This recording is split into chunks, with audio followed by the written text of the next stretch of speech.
The story we're about to tell takes us way back in time. In fact, as far back as an era that predates history, to an age where the people of ancient Italy were still taking shape. Among them were the Etruscans.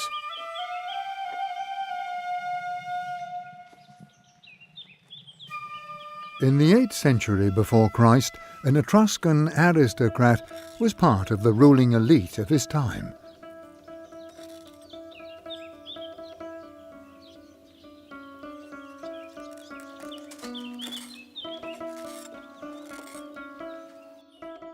The aristocracy ruled over military, religious and social matters and expressed its preeminence in various ways. Aristocratic warriors were conspicuously armed with bronze and more rarely iron weapons.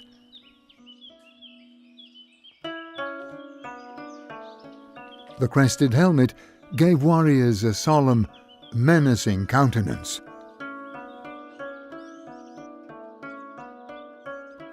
They were protected by round or oval shields made with bronze or leather and wood.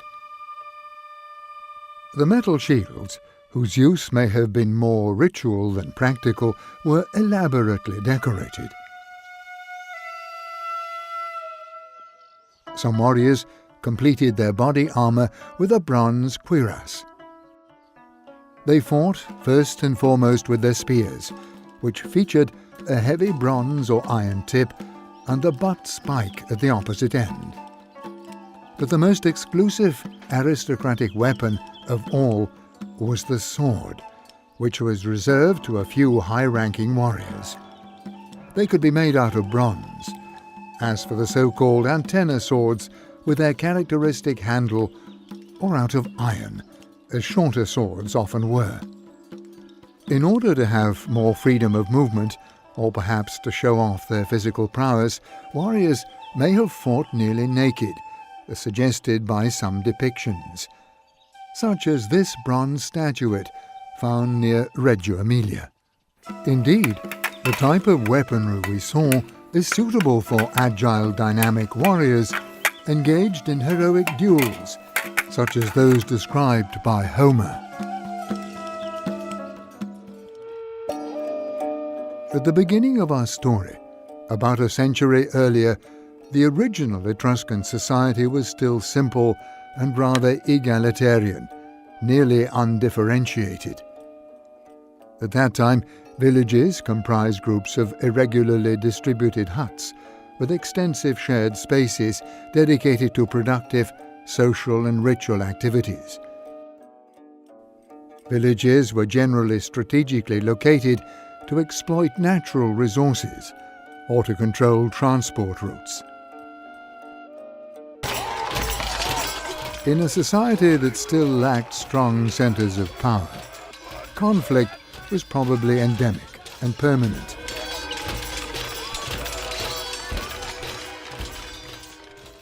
And villages needed to be protected. A simple stockade could suffice, as documented at Castelfranco Emilia, or more complex systems were also used, as in the moats, embankments and stockade used in Bologna. The burial grounds were located just outside the villages, serving as a sort of sacred boundary for the community. The huts could be rectangular with a gable roof, such as the one depicted on the stela found in Bologna's San Vitale necropolis and dating back to the 8th century before Christ. But we know that they often were circular or oval with a conical roof. The huts were made with materials that could be easily found in the local surroundings, mostly perishable materials such as wood, which was used for load-bearing structures. The walls were made out of trellis of woven branches, plastered with clay or with bricks made of dried clay. The foundations could be made with stones, pebbles or wooden beams, while the roofs were covered bundles of reeds or straw of cereals. The cinerary urns made in Tyrrhenian and southern Etruria were often shaped like the dwellings of that era.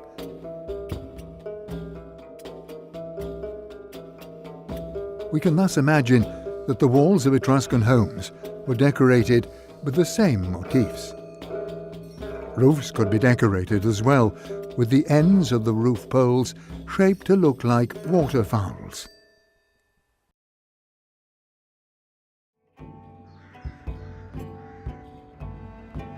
The villages earned their sustenance through agriculture, livestock raising, and forestry. The animals they raised were mainly sheep for their meat, milk, and wool, which was one of their main textiles. Pigs for meat and cattle, which were mostly devoted to help the agricultural work and transports. They cultivated cereals such as wheat and spelt, vegetables, and fruits such as apples, plums, and grapes. They harvested hazelnuts and sloes from local woodlands. Vines were grown on the margins of cultivated areas, where they transitioned into woodlands and uncultivated land. The grapevines used tall trees such as poplars as natural support structures. The Etruscans' original vine training system, known as Lambruscaia, using a living support, gave rise to the piantata system of the Po Plain, which is still in use today and is different from the low-growing vineyard originally from Greece. Viticulture played a prestigious role in light of the symbolic and ritual significance of wine. During the 8th century before Christ, socio-economic evolution brought about more complex social structures, with elites that emerged as a dominant aristocracy by the end of the century. The practice of aristocratic banquets, shared among peers, acquired important social value as the sharing of food became part of a ritualized event in which wine took a key role. Hunting was an activity closely related to the elites and closely reflected aristocratic and warrior values. It's likely that a show of hunting skills was part of the rituals to initiate a youth into the class of adults who were allowed to use weapons. Aristocrats also dealt with religious issues, as evidenced by some impressive grave goods found in Etruscan burial sites in the Adriatic area, in which armor and symbols of civil and religious power were equally represented. Etruscan spirituality, which was probably based on sun worship and may have included resurrection myths, transpired through their funeral rites, which were based in large part on cremation. The body of the dead aristocrat was prepared for viewing before a procession brought him to the funeral pyre in the necropolis. The dead aristocrat was accompanied by objects that symbolized his or her social status, symbols of military and social power for a warrior, and jewels, domestic tools, and status symbols for a noblewoman.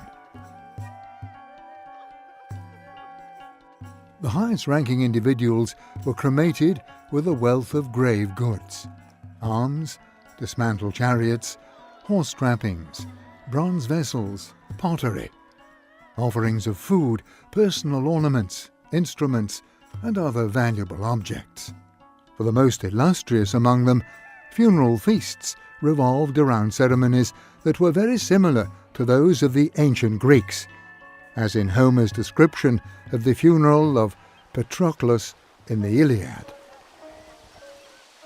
There on the spot where great Achilles showed, they eased their shoulders and disposed the load. While those deputed to enter the slain heap with a raising pyramid the plain, 100 foot in length, 100 wide, The growing structure spreads on every side. High on the top, the manly course they lay. And well-fed sheep and sable oxen slay. Achilles covered with their fat the dead, and pile victims round the body spread. Then jars of honey and of fragrant oil suspends around, low bending o'er the pyre. 4 sprightly coursers, with a deadly groan, pour forth their lives, and on the pyre are thrown.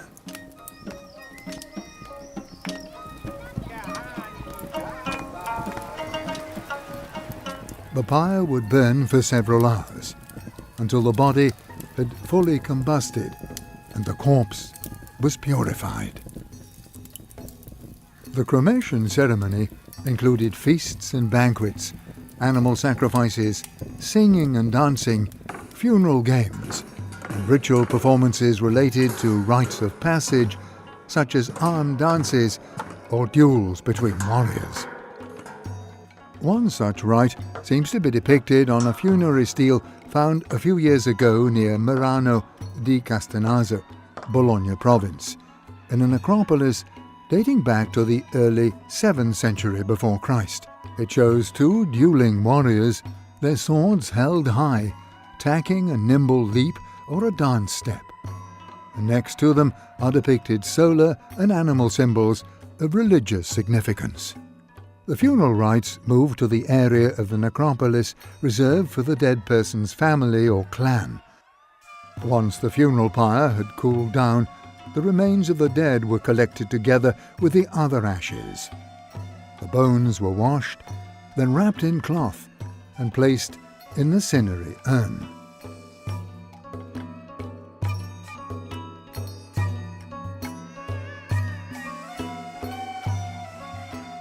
A few grave goods were placed in the urn, which traditionally consisted of a biconic vase covered with a bowl. Where what was left of the pyre was thrown into a pit excavated for the occasion. The cinerary urn, which personified the departed, was then buried, wrapped in a cloth held together by a clasp or brooch.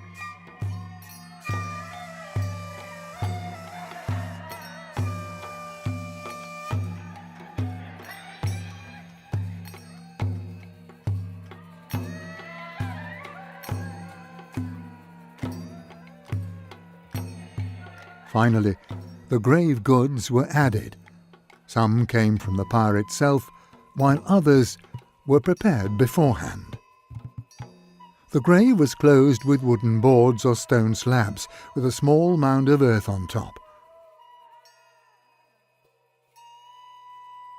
A stone marker indicated its location.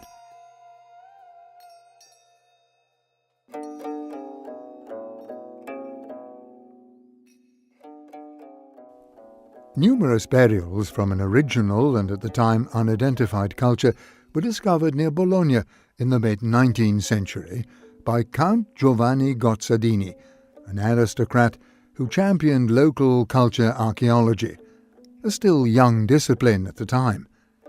He named this culture Villanovan, after his country residence in Castenaso, which was called Villanova.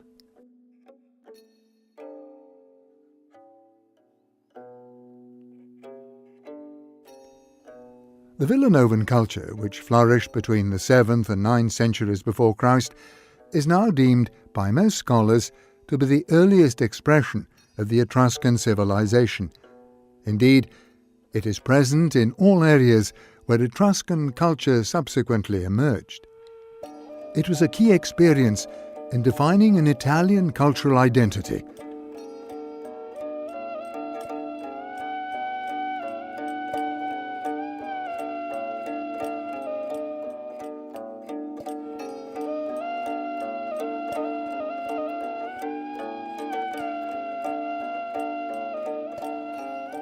The Villanovan archaeological heritage is preserved in numerous museums in Emilia-Romagna, since remains of this culture are present throughout the region.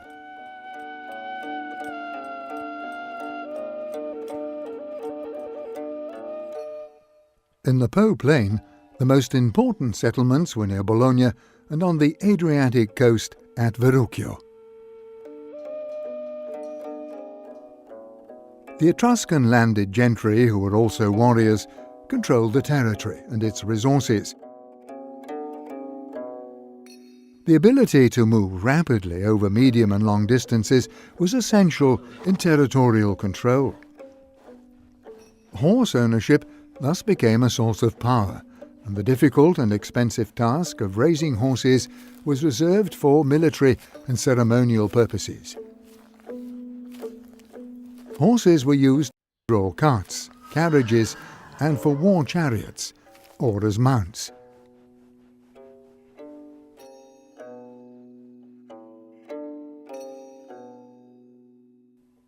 As early as the Bronze Age, horses had been used as draft animals, and the chariot had become a symbol for aristocratic warriors.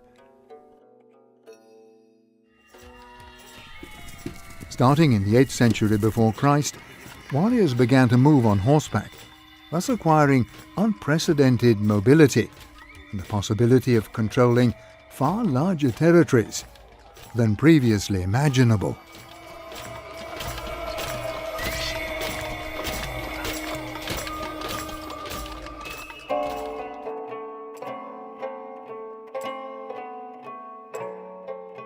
The presence of a social elite that controlled the lion's share of resources, including the mineral resources that were mostly concentrated in Etruria, also gave new life to commercial and cultural exchanges and enormously extended the sphere of influence of Turanian cultures. Artisanal activities, which were controlled by the aristocracy, achieved exceptionally high levels of quality, from goldsmithing to amber, bone, and ivory objects.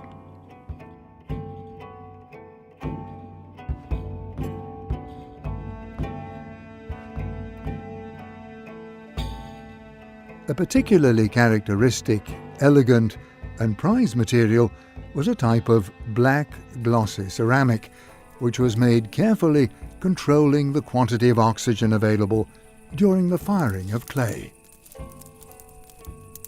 Aristocratic women also played a key role in manufacturing, particularly in weaving, the quintessential art of noble women. Although only a few items have reached us, they're highly prestigious. They were found at the Verrucchio burial sites on the northern Adriatic coast.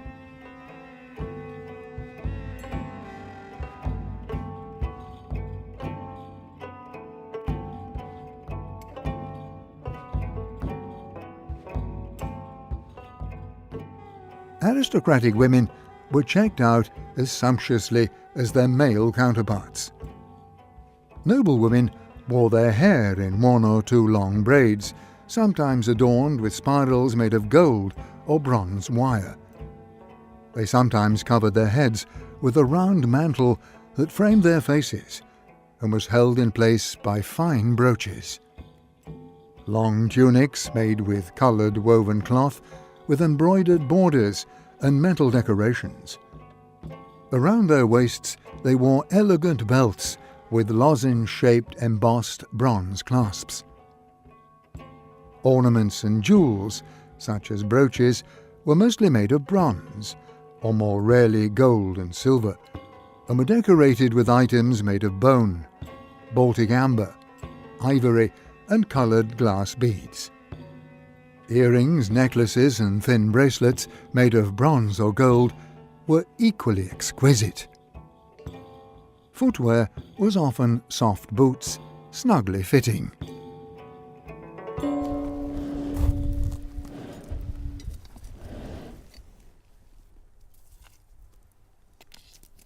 Metalwork in particular testified to the importance of this culture during the Iron Age in Italy and abroad. Metal objects from Etruria were widely found throughout the Mediterranean and across the Alps.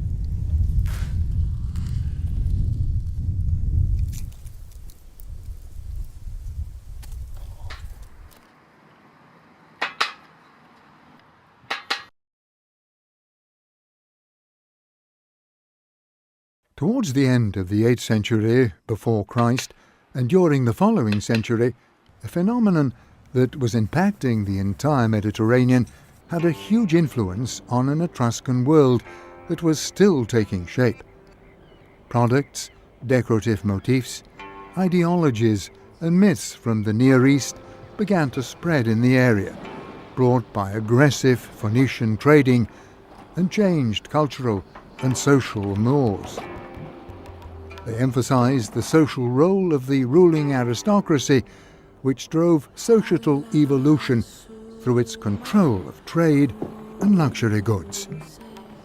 Known as the Orientalizing period, due to the provenance of many of the cultural innovations of the time, the era was very much tied to Greek trade between Etruria and the Near East, and Greek activity in the Western Mediterranean became increasingly important in the emergency of the Etruscan civilization. The military realm was transformed as well with the adoption of hoplite Greek weaponry. Etruscan communities to the north of the Apennines participated fully in this renewal, but they maintained some of the cultural aspects of the previous phase for a longer period of time. They played a decisive role in the relations between the Italian peninsula and Europe beyond the Alps.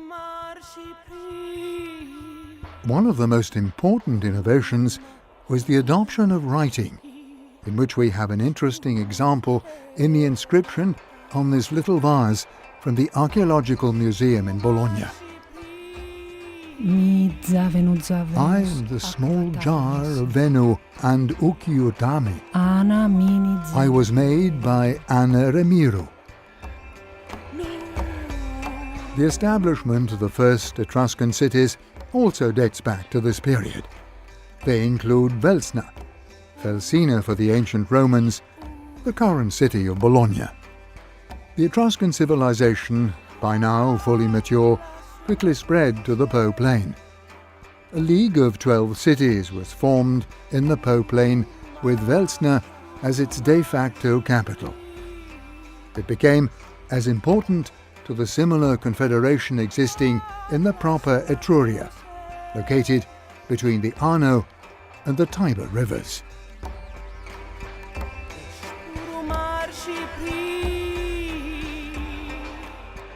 In Tuscorum iure, bene omnis Italia fuerat.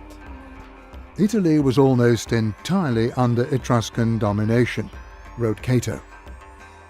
Even Livy wrote about how the power and prestige of the Etruscans extended from the Alps to the Strait of Messina.